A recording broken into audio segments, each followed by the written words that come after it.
శ్రీకాకుళం జిల్లా మూలపేట పోర్టులోని సమస్యలను ప్రజలు తన దృష్టికి తీసుకొచ్చారని మంత్రి అచ్చెన్నాయుడు అన్నారు. పలు కాలనీల్లో సీసీ రోడ్లు, తాగునీటి ఏర్పాట్లు చేశామన్నారు. కానీ కొంతమంది తనపై బురద చల్లుతున్నారని తెలిపారు. మూలపేట నిర్వాసితులకు అన్యాయం జరిగితే సరిచేసుకుంటామన్నారు. అనవసరంగా తనపై వైసీపీ నాయకులు బురద జల్లుతున్నారని తెలిపారు. తమ తప్పులను సరిచేసుకోవడానికి సిద్ధంగా ఉన్నామని, కానీ అసత్య ప్రచారాలు చేయడం సరికాదని మంత్రి అచ్చెన్నాయుడు ఆగ్రహించారు. అక్కడ నీరు లేదు, బోరేస్తే ఉప్పు నీరు.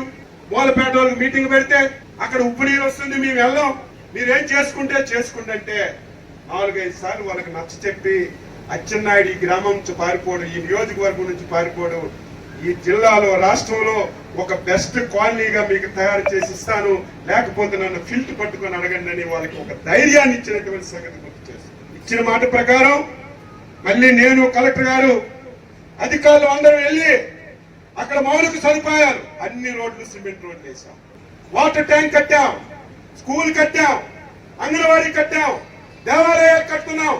ఇవన్నీ పూర్తి చేసిన తర్వాత వాళ్ళు సంతోషంగా కలకల నవ్వుతూ ఆ కాలనీకి వచ్చినట్టు ప్రయత్నం చేసినటువంటి ప్రభుత్వం ఎన్డీఏ ప్రభుత్వం అని కనీసం గుర్తు తెచ్చుకోక పొగడ్డానికి మీకు ఇష్టం లేకపోయినా, ఏదో 2 సంవత్సరాలు అయింది, వైసీపీ పార్టీ జెండా పీకేసింది, ఈ రాష్ట్రంలో పార్టీ లేదు, ఉత్తరాంధ్రలో ఎవడు మాట్లాడడం లేదు, అందరూ ముసిలైపోయారు, ఎవడు కనబడడం లేదని 2 సంవత్సరాల తర్వాత లేచి కోర్టుకు పోదామని చెప్పి 3 జిల్లాల నుంచి అందరినీ పిలిచి అక్కడికి వెళ్ళి పొర్లారు. ఏం సాధించారు?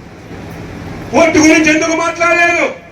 మీ బండారం బయటపడుతుంది ఇలాంటి వాళ్ళని తెలిసే నాకు ఇంతకు ముందులాగా అప్రమత్తంగా నేను ఉండను, ప్రతిదీ మాట్లాడుతాను. 10 మంది అనొచ్చు,